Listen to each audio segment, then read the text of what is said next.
Welcome to this episode of Subsistence Farming. Today we want to talk a little bit about severe weather and its effect upon growing crops in a subsistence format or in a post-collapse environment.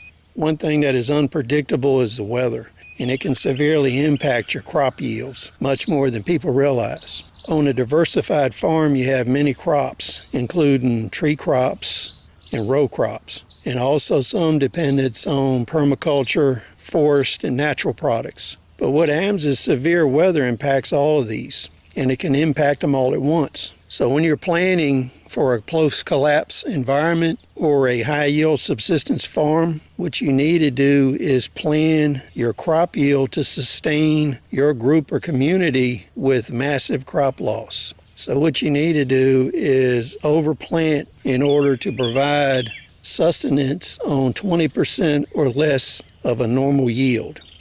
The issue with severe weather is this can cripple you for years, not just one season.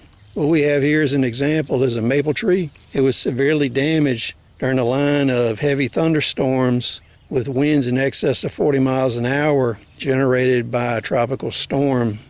Heavy tree damage like this, if this had been a fruit-bearing tree, we would have had massive crop loss and probably would have lost the tree itself. When you lose a fruit tree, you may lose anywhere between 1 and 10 years worth of work. In normal circumstances, it takes between 5 and 10 years before you start bearing normal crops with a fruit tree. So in one season, you can lose a majority of your production capacity. 5 years ago, we had an unusual episode of fire blight in this area.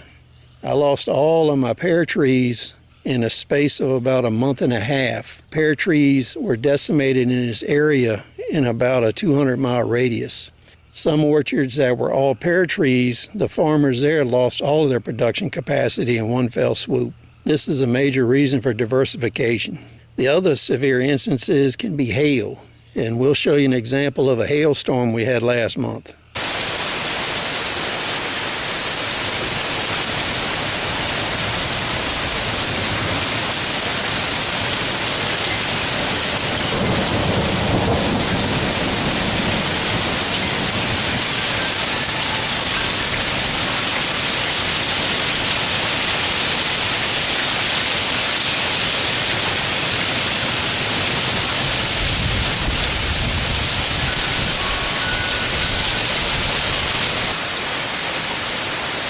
Following a hailstorm, depending on the severity, you can get your crops beat down into the ground, such as corn or vegetables, and lose that for a year. That could be devastating in a post-collapse environment or in an economic environment where you don't have any replacement materials coming in via transport routes. If the hail is severe enough, it can destroy your trees and you can lose years of work. So what we want to keep in mind is blights, hailstorms, thunder and lightning storms with high winds, and inundation with flooding. These can pare down your production capacity tremendously. So you want to have enough volume of production capacity where you can survive with 20% or less production capacity after a storm catastrophe. Thanks for watching.